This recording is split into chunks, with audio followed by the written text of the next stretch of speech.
गेहूं की कटाई की विधियां, मेथड्स ऑफ हार्वेस्टिंग व्हीट, विस्तार से जानकारी। गेहूं की फसल की कटाई का तरीका खेत के आकार, संसाधनों और किसान की आर्थिक स्थिति पर निर्भर करता है। भारत में मुख्य रूप से दो प्रकार की कटाई विधियां अपनाई जाती हैं। एक हाथ से कटाई, दो यांत्रिक कटाई।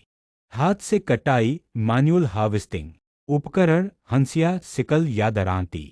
यह पारंपरिक तरीका है जो आज भी छोटे और सीमांत किसानों के लिए सबसे अधिक उपयोगी है।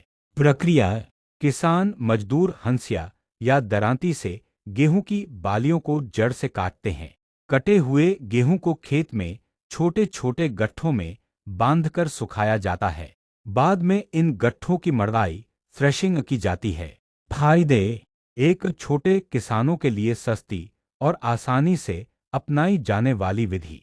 दो, बीज उत्पादन सीड क्रॉप के लिए अनुकूल, क्योंकि दानों को कम नुकसान पहुंचता है। तीन, कम निवेश, मशीन की जरूरत नहीं।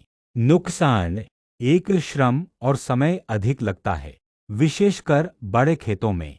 दो, मजदूरों की उपलब्धता न होने पर देरी हो सकती है। तीन, बारिश या खराब मौसम में जल्दी कटाई संभव नहीं होती। यांत्रिक कटाई, मैकेनिकल हार्वेस्टिंग।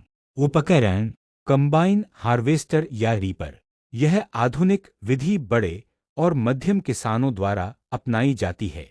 प्रक्रिया, कंबाइन हार्वेस्टर एक ही बार में कटाई, मड़ाई और सफाई करता है। रीपर सिर्फ फसल काटता है, बाद में थ्रेशर से दाने निकाले जाते हैं।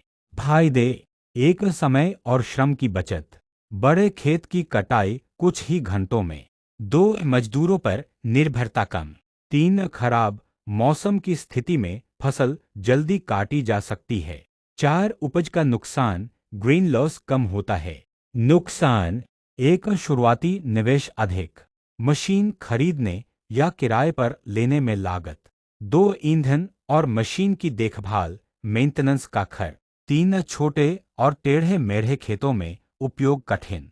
चार, असमान भूमि, अनइवन लैंड पर कटाई ठीक से नहीं होती। निष्कर्ष, छोटे और सीमांत किसानों के लिए हाथ से कटाई, मैनुअल हार्वेस्टिंग उपयुक्त है।